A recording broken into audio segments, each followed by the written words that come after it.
नमस्कार प्यारे दोस्तों, अपनी जो कल की क्लास रही थी विशेषण एवं उसके भेद, जिसमें अपन ने पढ़ लिया था विशेषण की आज पढ़ा था विशेषण की परिभाषा पढ़ ली थी। और उसके बाद विशेषण जो है उसमें प्रविशेषण किसे कहते हैं और विशेषण किसे कहते हैं, और विशेषण में भी विशेष्य और विशेषण की बात को फिर भेदों पे आए थे। भेद अपन ने दो भेद पढ़ लिए थे, कौन सा? गुणवाचक विशेषण और संख्यावाचक विशेषण। आज अपन देखते हैं तीसरा भेद इसका जो है, क्या नाम बताओ? Very good. तीसरा भेद था परिमाणवाचक विशेषण। परिमाणवाचक विशेषण। देखो बेटा, कल अपन ने बात की थी कि परिमाणवाचक विशेषण जो होते हैं और संख्यावाचक विशेषण होते हैं, दोनों के एक जैसे ही तो भेद होते हैं। और दोनों में क्या है अंतर? क्या है? वहां संख्या की बात होती है और यहाँ माप तोल की बात होती है। बाकी सेम ही है, 5 वहां भी आता है, 5 यहाँ भी आता है, 1000 वहां आते हैं, 1000 यहाँ भी आते हैं। लेकिन वहां पर क्या है? संख्या थी। क्या थी? संख्या थी। और यहाँ पर क्या है? माप तोल है। जिनको माप तोल की इकाई आएगी, माप तोल की इकाई आएगी, तो अपन बता सकते हैं कि वे विशेषण शब्द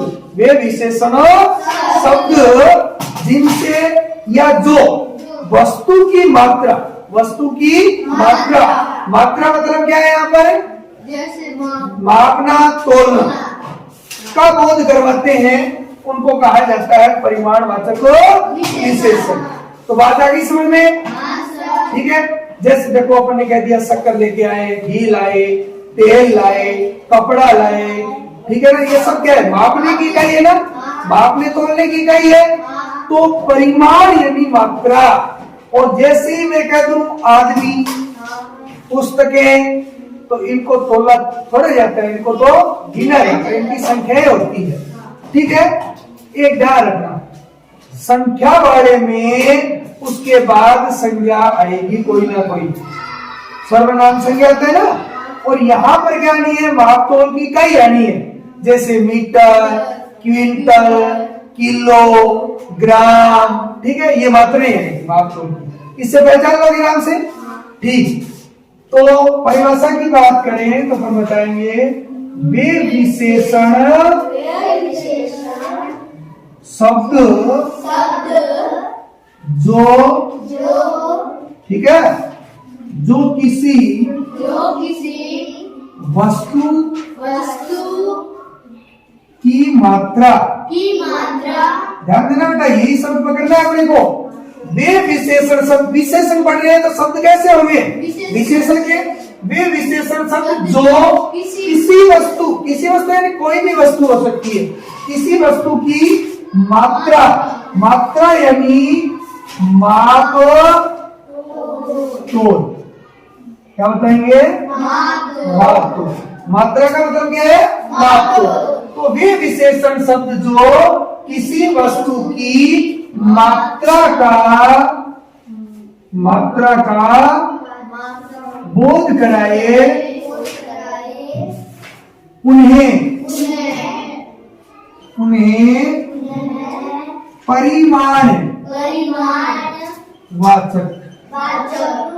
परिमाणवाचक विशेषण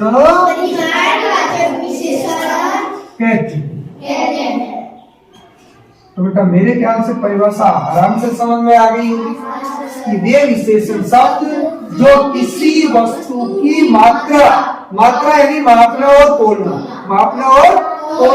का बोध करवाए, यानी उनका ज्ञान करवाए, अपने को उन से पता चले कि ये मापने की वस्तु है, ये तोलने की वस्तु है, इसका ज्ञान हो, तो वो शब्द जो होंगे वो परिमाणवाचक विशेषण कहलाएंगे। ठीक है। जैसे उदाहरण देखना बेटा, जैसे मैं कहूँ आपको, जैसे ध्यान देना, 5 किग्रा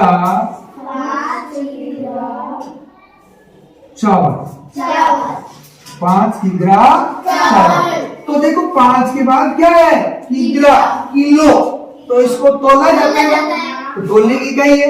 वहां मैंने सीधे ही बताया देखो 5 पेन, वहां क्या बताया था 5 पेन, तो 5 के ठीक बाद सीधी संख्या आ रही थी, कोई माप तोल की इकाई नहीं आ रही थी, उनको गिना जा रहा था। लेकिन यहाँ 5 किग्रा यानी किलो चावल, तो अब अपन दुकान पे जाएंगे, उसको ये थोड़े कहेंगे भैया 10 चावल दे दे, ये कहेंगे क्या? वो गिन गिन के थोड़े देगा, या तो कहेंगे भी पाव दे दे, आध पाव, किलो, 5 किलो, 10 किलो या 1 क्विंटल, ऐसे बताएंगे ना। ठीक है, तो 5 किग्रा चावल, फिर मैंने कह दिया 10 क्विंटल चारा, 10 क्विंटल चारा। तो देखो चारे की विशेषता क्या है? 10 क्विंटल। देखो अब पता चल रहा है बेटा माप तोल की इकाई आती है। अब इसके भेद, इसके परिमाण वाचक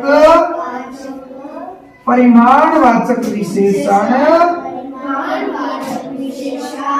के भेद, वही बात है बेटा कल अपन ने पढ़ा था ना, इस जैसे संख्यावाचक के होते हैं वैसे ही परिमाणवाचक विशेषण के भी कितने भेद होते हैं? 2 भेद होते हैं, और वही भेद आएंगे। कौन सा? निश्चित परिमाणवाचक, निश्चित परिमाणवाचक विशेषण। अब निश्चित है तो अनिश्चित, क्या हो जाएगा? अनिश्चित परिमाणवाचक विशेषण। तो जब परिमाणवाचक विशेषण के भेद पूछे जाए तो कितने बेटा? 2 भेद है, निश्चित परिमाणवाचक विशेषण और अनिश्चित परिमाणवाचक विशेषण। अब देखो इनकी परिभाषाओं की बात करें तो बेटा आप खुद बना सकते हो, मुझे लिखवाने की आवश्यकता नहीं है, क्योंकि आप समझते हो यही परिभाषा है। केवल क्या करना है? वे विशेषण शब्द जो किसी वस्तु की मात्रा से पहले क्या जोड़ दें? निश्चित मात्रा का बोध कराए, उन्हें निश्चित परिमाणवाचक विशेषण कहते हैं। खुद लिख लोगे? दूसरा अनिश्चित, तो वही परिभाषा यही, वे विशेषण शब्द जो किसी वस्तु की अनिश्चित मात्रा का बोध कराए, उन्हें अनिश्चित परिमाणवाचक विशेषण कहते हैं। मात्रा से पहले निश्चित जोड़ में, दूसरी यहाँ अनिश्चित जोड़ में, और ये कहते हैं ना परिमाण से पहले निश्चित और अनिश्चित दोनों परिभाषाएं बन जाएगी। अब इसमें फिक्स है, निश्चित वाले में क्या है? फिक्स है, अनिश्चित वाले में फिक्स नहीं, वो निश्चित नहीं। कैसे? मैं यहाँ कह रहा हूं देखो 5 किलो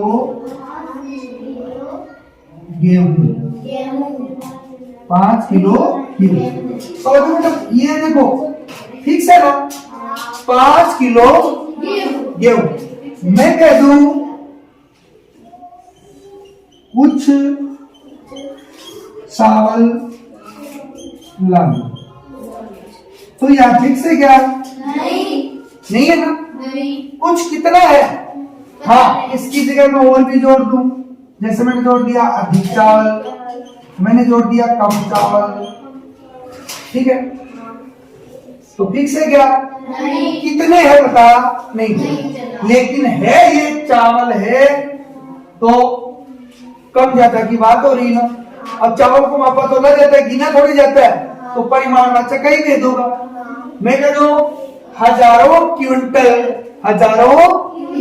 गेहूं पानी में बर्बाद हो गया, कोई बाढ़ आती है। मैंने कल एक उदाहरण दिया था, आज कह देता हूं कि उत्तराखंड में आई बाढ़ में हजारों क्विंटल गेहूं बर्बाद हो गया। तो गेहूं हजारों क्विंटल इकाई है ना, लेकिन हजारों कितने हजारों पता नहीं है, अनिश्चित है। मैं वही कहता कि उत्तराखंड में आई बाढ़ में 100 क्विंटल गेहूं बर्बाद हो गया, तो फिक्स था ना 100 क्विंटल, लेकिन हजारों लाखों, तो ये क्या है? अनिश्चित कम, ज्यादा, अधिक, कुछ, थोड़ा, बहुत, ये सब क्या है? अनिश्चित मात्रा है। तो कोई दिक्कत है क्या बेटा यहाँ पे? नहीं सर। आराम से समझ में आ गया। हाँ सर। परिमाणवाचक विशेषण किसे कहते हैं? यानी वे विशेषण शब्द जो किसी वस्तु की मात्रा यानी माप को, मात्रा का क्या है? माप को का बोध करवाए, उन्हें परिमाणवाचक विशेषण कहते हैं। और इसके दो भेद होते हैं, निश्चित परिमाणवाचक विशेषण और अनिश्चित परिमाणवाचक विशेषण। ठीक है?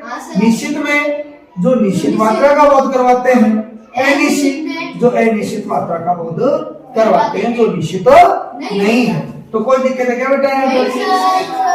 अब संख्यावाचक में इसमें इतना ही ध्यान रखना, दोनों में निश्चित आएगा, दो भेद दोनों के हैं, लेकिन वहां अंतर क्या है? वहां जिन संख्याओं को गिना जा सकता है, जिनकी गिनती हो सकती है, वो संख्याएं होती है, और यहाँ परिमाण में मात्रा की बात होती है, जिनको मापा तोला जाता है। जैसे मैं यहाँ कह दूं 5 मीटर, 5 मीटर कपड़ा, तो 5 मीटर यहाँ आपने नापा गया ना, तो लेकिन मैं ये तो लेके दूं, ठीक है? भी आदमियों के लिए कह दूं क्या? 5 मीटर आदमी, ये तो होगा? नहीं हो सकता ना। 5 आदमी, तो ये तो संख्या है, गिना जाता है, तो वो संख्या वाचक है। 5 मीटर आते ही क्या है? कपड़ा। कोई दिक्कत है क्या यहाँ पे? नहीं सर। कोई समस्या किसी को? नहीं सर। चलो दूसरा पढ़ते हैं। अगला अपना भेद है, देखो तीसरा भेद कंप्लीट हो गया बेटा। परिमाणवाचक अच्छे से समझ में आ गया होगा? बहुत अच्छा। अब अगला भेद कौन सा होगा बताइए? हाँ बताओ, अगला भेद कौन सा होगा? नहीं, पहले चौथा भेद संकेतवाचक। व्यक्तिवाचक भी है, लेकिन मूल भेद में संकेतवाचक, या बेटा इसका अपन ने दूसरा नाम दिया था सार्वनामिक।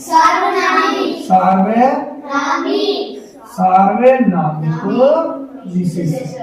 एक ही बात है, दोनों में से कोई सा भी नाम आए, चाहे आप संकेतवाचक हो चाहे सार्वनामिक विशेषण हो। देखो बेटा, जब अपन ने क्या पढ़ा था? सर्वनाम पढ़ा और निश्चयवाचक सर्वनाम पढ़ा। यह वह की बात की थी, यह वे की बात की थी, तो मैंने एक नोट डलवाया था, डलवाया था ना, कि मैंने कहा यह मेरी घड़ी है, यह के ठीक बाद मेरी फिर सर्वनाम आया, फिर घड़ी आया, तो निश्चयवाचक सर्वनाम। लेकिन जैसे मैंने कहा यह घड़ी मेरी है, यानी यह के ठीक बाद क्या आया? संज्ञा आई, तो संज्ञा आई तो मैंने मालूम कहा तो ये संकेतवाचक या सार्वनामिक विशेषण कहलाता है। बात है ना समझ? तो इसकी परिभाषा पे ध्यान देना कि वे विशेषण शब्द जो संज्ञा अथवा सर्वनाम की ओर संकेत करते हैं, वे विशेषण शब्द जो किसी संज्ञा अथवा सर्वनाम की ओर संकेत करते हैं, उन्हें संकेतवाचक सर्वनाम विशेषण कहते हैं। संकेतवाचक विशेषण कहते हैं, तथा ये मूलतः सर्वनाम है। सर्वनाम है तो ये सभी का नाम है, इसीलिए इनको सार्वनामिक विशेषण भी कहा जाता है। कोई दिक्कत है क्या? देखो सर्वनाम है, सर्वनाम सबका नाम होता है, इसीलिए क्या है? सार्वनाम। तो परिभाषा लेंगे, देखो वे विशेषण शब्द जो किसी संज्ञा अथवा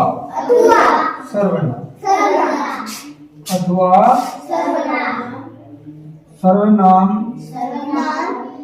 की ओर संकेत करते हैं। ध्यान देना, संकेत करते हैं, उन्हें संकेतवाचक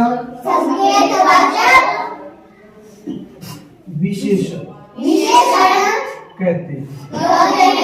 विशेषण कहते हैं। एक बात तो क्लियर होगी। वे विशेषण शब्द जो किसी संज्ञा अथवा सर्वनाम या संज्ञा होगी या सर्वनाम होगा उसकी ओर क्या करते हैं, संकेत करते हैं, इशारा करते हैं, संकेत करते हैं, तो उन्हें संकेतवाचक विशेषण कहते हैं। चूंकि ये सर्वनाम होते हैं, सर्वनाम होते हैं, इसलिए ये सभी का नाम होने के कारण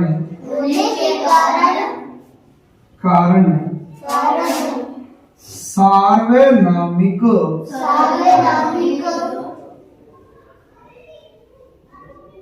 विशेषण कहलाते हैं। इनको सार्वनामिक विशेषण क्यों कहा गया? क्योंकि ये मूलतः सर्वनाम है और सर्वनाम का अर्थ ही सब का नाम होता है और सब का नाम होता है तो सर्वधन नाम। देखो ये शब्द बनाया अपना ऐसे, किससे? सर्व धन नाम धन इक। इक बेटा प्रत्यय है, ध्यान रखना। इक क्या है? प्रत्यय। और जहां इक प्रत्यय जुड़ता है तो वो प्रथम अक्षर जो ए है उसको आ में बदल देता है, ई को ए में बदल देता है, ऊ को ओ में बदल देता है।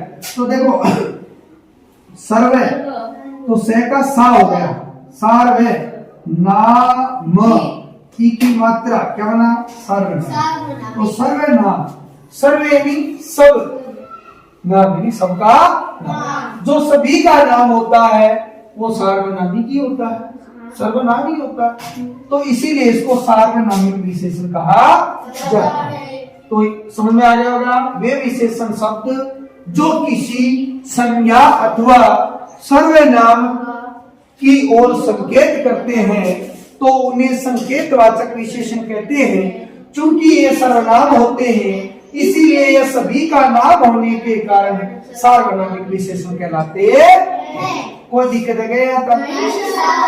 कोई भी नहीं सर। देखो यह घड़ी मेरी है, तो यह जो है इसके ठीक बाद क्या ही है? घड़ी यानी संज्ञा ही है। तो यह वह ये वे के ठीक बाद संज्ञा है तो वो क्या है? विशेषण है, संकेतवाचक। ये संकेत कर रहा हूं, मैं कह रहा हूं यह। देखो मैं हाथ से ही देखो, यह मेरी, यह घड़ी, यह घड़ी मेरी है, कह रहा हूं ना यह घड़ी। तो संकेत हो रहा है ना, इशारा हो रहा है। देखो इशारा हो रहा है कि यह घड़ी। मैं कहूं वह मकान, ध्यान देना, वह मकान, तो मैं इशारा कर रहा हूं उस मकान की ओर। वह मकान मेरा है, वह मकान मेरा है। मैं कहूं ये पुस्तकें मेरी है, तो इशारा हो रहा है ना। मैं कहूं ये सभी पुस्तकें, अब सभी में ना, ये पुस्तकें मेरी है, ये पुस्तकें मेरी है। मैं कहूं वे पंखे मेरे हैं, तो इशारा हो रहा है ना, यह ये वह वे हो रहे ना। अब मैंने बताया था कुछ दिन, यह ये वह वे, ये बेटा किसके लिए? समीप के लिए, नजदीक के लिए, ये दूर के लिए। आज के इशारे से ही बताया था। देखो ये हाथ नजदीक रह रहा, वह वे हाथ दूर जा रहे ना। देखो मेरा शरीर है, हाथ यहाँ है, मैं कह रहा हूं ये पास ही, वह हाथ दूर गया ना। तो यह के लिए समीप, वह के लिए दूर। तो अब ये समझ में आ गया होगा। उदाहरण दे दिए मैंने बहुत सारे। तो ये आपका कौन सा है? संकेतवाचक विशेषण। तो बेटा मूल भेद तो 4 थे जिनका अपन ने अध्ययन कर दिया। अब जो है 5वां एक अंतिम भेद है वो भी अपन पढ़ लेते हैं। 5वां भेद है बेटा व्यक्तिवाचक विशेषण। व्यक्तिवाचक विशेषण। देखो ये मूल रूप से तो किसका भेद है, कल बताया था मैंने, गुणवाचक। किसका है? उसमें मैंने एक शब्द लिखा था स्थान, परिभाषा में क्या लिखा था? स्थान। जैसे जयपुरी, तो स्थान जयपुर होता है, लेकिन जयपुरी जोधपुर से जोधपुरी कहते हैं ना, तो इसका मतलब जयपुर जोधपुर स्थान है, और ये क्या होते हैं? संज्ञा होते हैं। तो व्यक्तिवाचक संज्ञा से जिनका निर्माण होता है, व्यक्तिवाचक संज्ञाओं से बने विशेषणों को व्यक्तिवाचक विशेषण कहते हैं। व्यक्तिवाचक संज्ञा, व्यक्तिवाचक संज्ञा, ठीक है। तो आप बता सकते हैं, या तो ये कहो कि वे विशेषण शब्द जो व्यक्तिवाचक संज्ञाओं से बने होते हैं उन्हें, ये लिखो, वे विशेषण शब्द जो व्यक्तिवाचक संज्ञाओं से बने हो उन्हें व्यक्तिवाचक विशेषण, व्यक्तिवाचक विशेषण कहते हैं। व्यक्तिवाचक विशेषण कहते हैं। कोई दिक्कत है क्या? वे विशेषण सब जो व्यक्तिवाचक संज्ञाओं से बने हो उन्हें व्यक्तिवाचक विशेषण कहते हैं। व्यक्तिवाचक संज्ञा आपको पता है, नाम होगा किसी का, विशेष की बात करेगा। तो मैंने कहा गाय, तो जातिवाचक है, लेकिन गाय में कोई नाम आता है, क्या है? व्यक्तिवाचक। मैंने कहा लड़का, लड़की, मनुष्य, ठीक है, भाई, ये सब क्या है? जातिवाचक। लेकिन उनका विशेष नाम आए तो व्यक्ति। तो जैसे मैंने कहा देखो जयपुर, ये जयपुर एक स्थान का नाम है, व्यक्तिवाचक संज्ञा है ना। जैसे मैंने इसमें बना दिया जयपुरी रजाइयां, तो देखो रजाई, रजाई की विशेषता क्या है? जयपुरी, ठीक है। जोधपुर स्थान है ना, जोधपुर स्थान है कि मैंने जैसे ही बनाया जोधपुरी, विशेषण बन गया।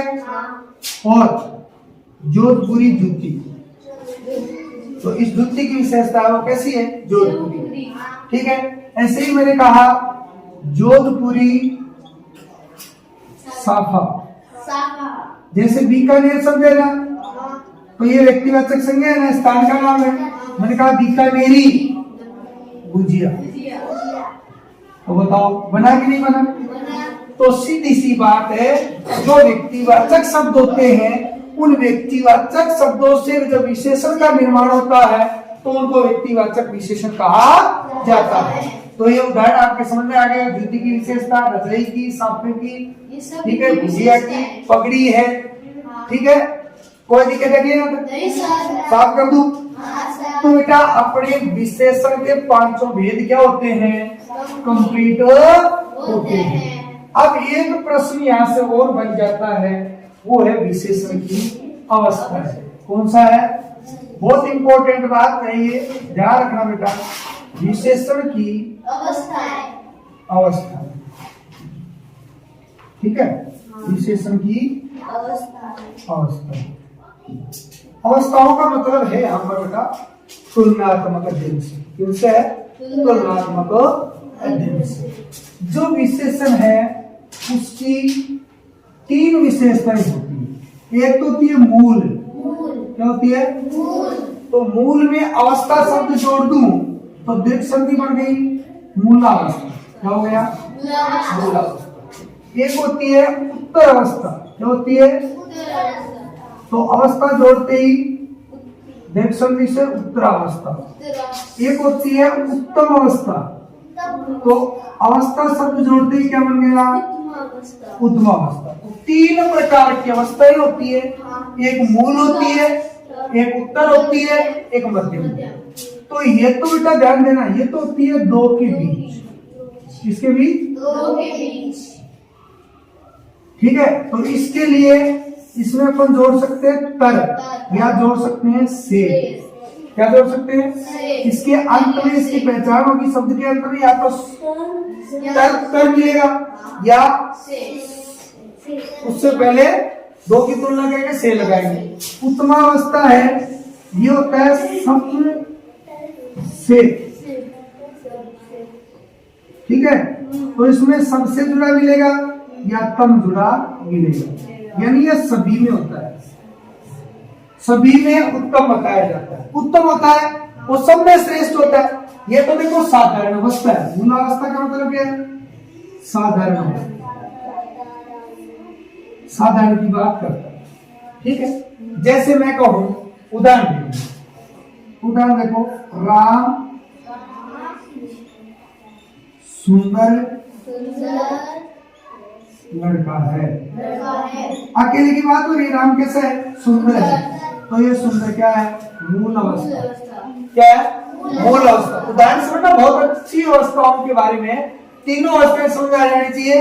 अपने यहाँ पे सदा के प्रश्न आए तो ये सुंदर, मैंने कहा राम श्याम से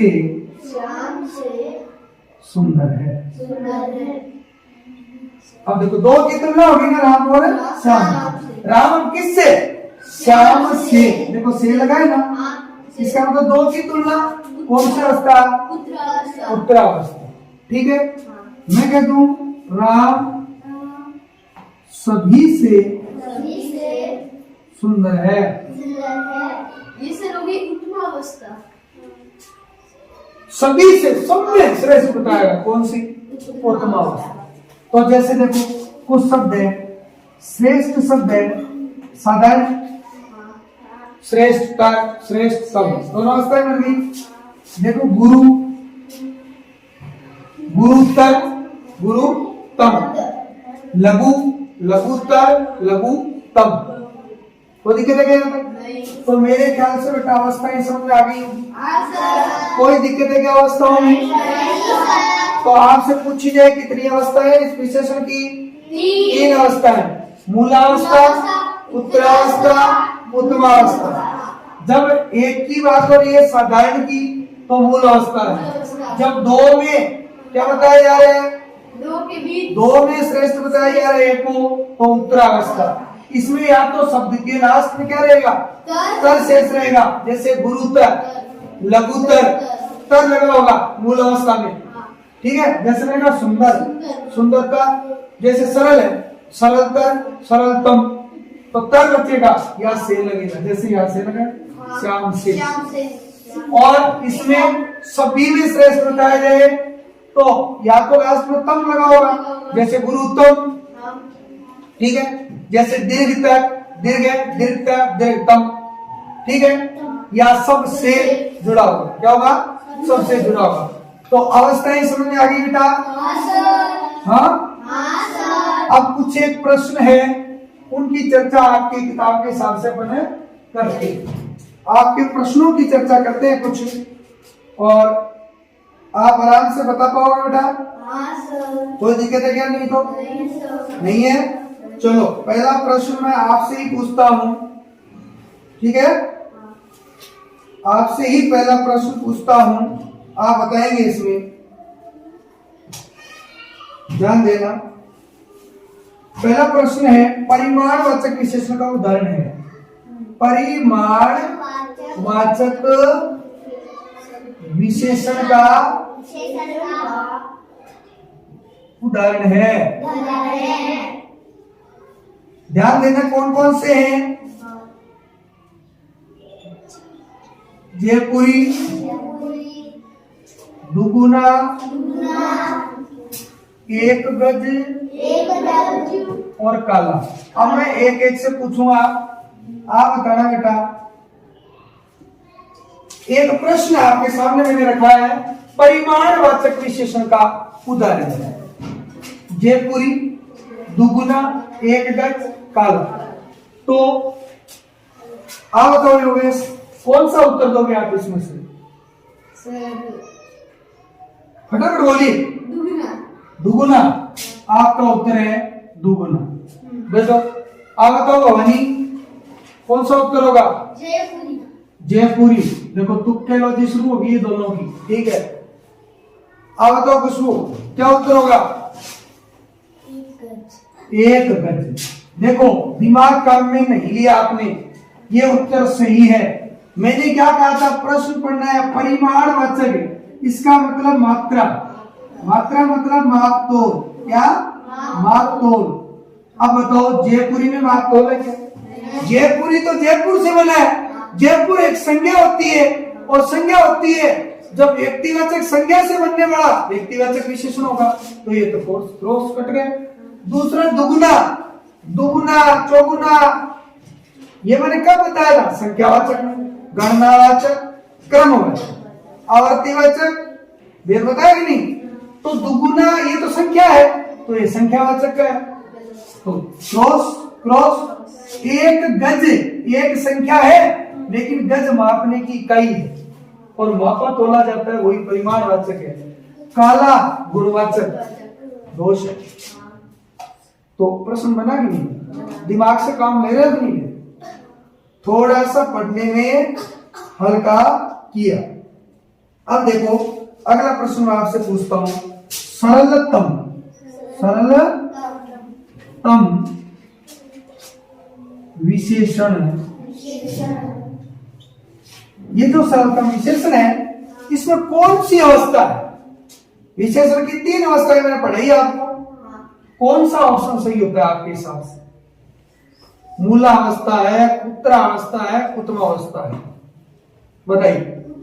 उत्तम, वेरी गुड, किसने बताया उत्तमावस्था? क्यों? क्योंकि मूल रूप है सरल। अब सरल के पीछे अपन तर जोड़े तो सरलतर, और तम जोड़े तो सरलतम। तो ये मूल अवस्था, तर जुड़ते ही उत्तरावस्था, तम जुड़ते ही उत्तमावस्था। तो ये आपका उत्तर उत्तमावस्था। कौन सा? उत्तमावस्था। तो ये उत्तर सही बताया। कुछ प्रश्न पल्ले पड़ गए ना, तो केवल परिभाषाएं रट के बैठने से समझने से कुछ नहीं होगा, उत्तर भी आने चाहिए। पहला दिमाग नहीं लगाया, प्रश्न 2 लोगों ने गलत किया, तीसरे ने उत्तर सही दे दिया। 2 लोगों ने प्रश्न डाला, डालते उतावलापन जो होता है अपना कि सबसे पहले उत्तर मैं दूं, टिका दिया, ज्ञान नहीं किया क्या पूछ रहा है। जैसे ये पहले में ही सही उत्तर आ गया, उत्तमावस्था है ना। देखो एक उदाहरण आ रहा हूं, काला घोड़ा, काला घोड़ा तेज दौड़ता है, तेज दौड़ता। अब ये जो उदाहरण है, इस उदाहरण में आपको एक तो विशेषण बताना है, एक क्रिया शब्द बताना है। बताओ विशेषण शब्द कौन सा है, आप बताइए।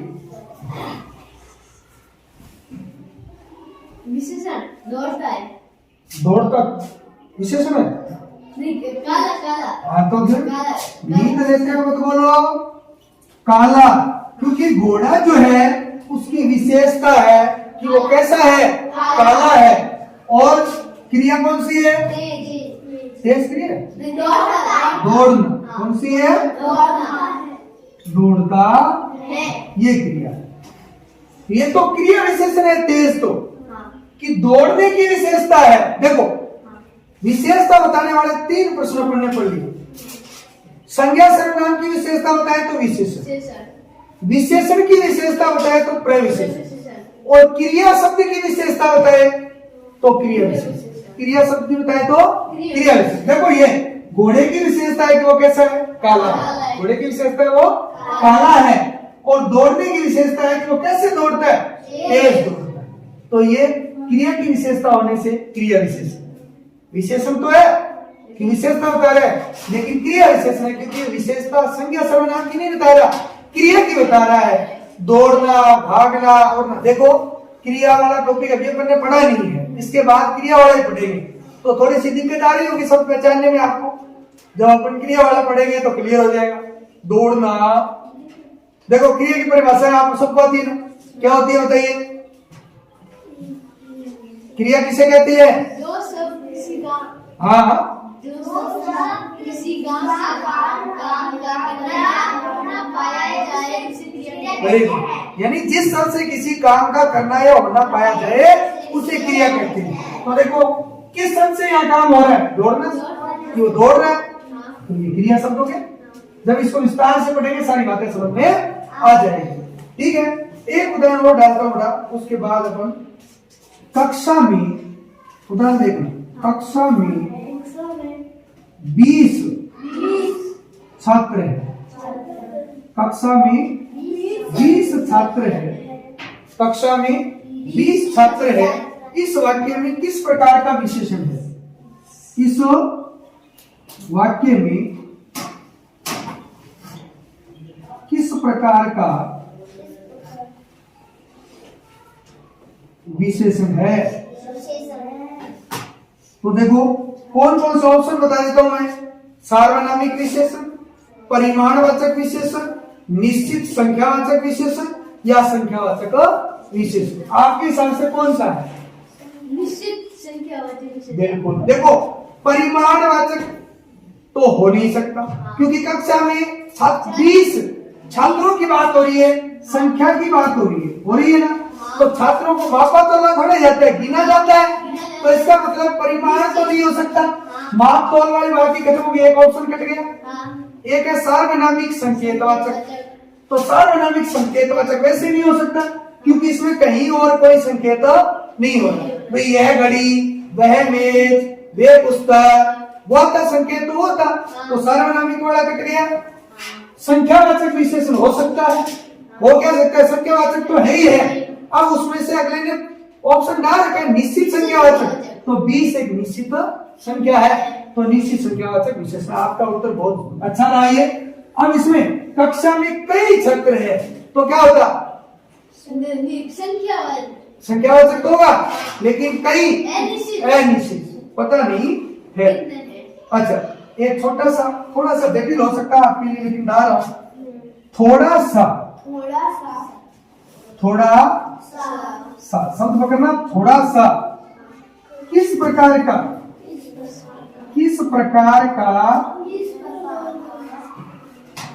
विशेषण है? थोड़ा सा किस प्रकार का विशेषण है? ध्यान देना, थोड़ा सा किस प्रकार का विशेषण है? ऑप्शन सुनना। परिमाणवाचक, संख्यावाचक, सार्वनामिक, इनमें से कोई बताओ। बहुत सरल है। देखो संख्यावाचक, थोड़ा सा कोई संख्या है क्या? नहीं है, कट गया। सार्वनामिक कोई संकेत हो रहा है क्या? नहीं हो रहा। परिमाण नहीं है, मात्रा है। थोड़ा सा कितना? थोड़ा सा, कम, ज्यादा, अधिक, थोड़ा सा, तो परिमाणवाचक विशेषण। कोई दिक्कत है क्या बेटा यहाँ तक? Very good. तो प्रश्नों की संख्या अपन ने कुछ एक प्रश्नों को हल करके देखा।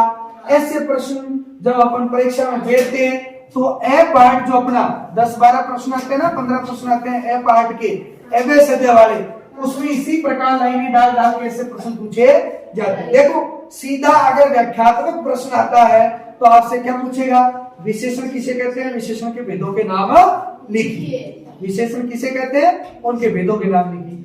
अंदर की परिभाषा पूछेगा तो आपसे ये पूछ सकता है गुणवाचक विशेषण किसे कहते हैं? उदाहरण दीजिए। परिमाणवाचक विशेषण किसे कहते हैं? उदाहरण द्वारा समझाइए। संख्यावाचक विशेषण किसे कहते हैं? उदाहरण द्वारा समझाइए। व्यक्तिवाचक विशेषण किसे कहते हैं? उदाहरण दीजिए। और गहराई में जाए तो इनके भेद पूछ सकता है कि निश्चित संख्यावाचक विशेषण किसे कहते हैं? अनिश्चित संख्यावाचक विशेषण किसे कहते हैं? निश्चित परिमाणवाचक विशेषण किसे कहते हैं? अनिश्चित परिमाणवाचक विशेषण किसे कहते हैं? पूछ सकता है विशेषण की अवस्थाएं कितनी होती है, नाम लिखिए। पूछ सकता है ना। तो ये तो सीधे तरीके से पूछे जाने वाले प्रश्न है। जब अगला प्रश्न पूछता है एमएसएमए में ऐसे प्रश्न, तो अपने को दिमाग लगाने की आवश्यकता होती है। कोई दिक्कत ही नहीं है। बहुत सारा गुणवाचक में मैंने कहा कोई रंग आ रहा है, कोई रूप आ रहा है, कोई आकार आ रहा है, कोई स्वाद की बात हो रही है, कोई स्पर्श की बात हो रही है, कोई दिशा की बात हो रही है, कोई दशा की बात हो रही है। और दशा अमीर गरीब और दिशा, अगर उत्तर दक्षिण आए तो व्यक्तिवाचक होगा, लेकिन उत्तरी दक्षिणी, ठीक है, पश्चिमी पूर्वी, तो क्या होगा? गुणवाचक विशेषण। ठीक है। दूसरा संख्यावाचक में 1 2 3 4 निश्चित है, निश्चित संख्याओं की बात होगी। परिमाण में मात्रा नाप तोल की बात होगी, जैसे क्विंटल, किलो, ग्राम, ठीक है, टन, गज, ठीक है, ये माप तोल वाली बात होगी। और व्यक्तिवाचक विशेषण में जो व्यक्ति की संख्या, व्यक्तिवाचक जो संख्या है उससे निर्माण होगा, जैसे जयपुर से जयपुरी, जोधपुर से जोधपुरी, बीकानेर से बीकानेरी, ऐसे इनकी विशेषता बताने वाले शब्द। और अंतिम परिमाणवाचक, संकेतवाचक में मैंने बता दिया यह वह ये वे, ये जो विशेषण है इनकी ठीक बात क्या आएगी, संज्ञा आएगी, तो संकेत करेंगे किसी को। और अवस्था है मूलावस्था, उत्तरावस्था, उत्तमावस्था। तो आशा करता हूं कि विशेषण का जो टॉपिक है आपको भली भांति समझ में आ गया होगा। इससे संबंधित आपके मन में कोई जिज्ञासा नहीं रही होगी। फिर भी अगर कोई जिज्ञासा है, आप किसी प्रश्न को नहीं समझ पाए हैं, कहीं कोई दिक्कत आ रही है, तो आप बेझिझक है वो पूछ सकते हैं। एक बार आप संपूर्ण टॉपिक का घर जाकर अध्ययन करें। फिर भी कोई कमी रहती है, कोई आपके प्रश्न, कोई बात समझ में नहीं आती है, तो नेक्स्ट क्लास में अपने आते ही आप सबसे पहले वो प्रश्न कीजिए। मैं आपको बिल्कुल संतुष्ट करूंगा, अच्छे से समझाऊंगा, उसके बाद नई टॉपिक की शुरुआत करेंगे। तो आप मेरी बात को भली भांति समझ गए होंगे। आप घर जाकर इसका अध्ययन करेंगे। कल एक नए टॉपिक के साथ फिर मिलेंगे। तब तक के लिए राम राम से।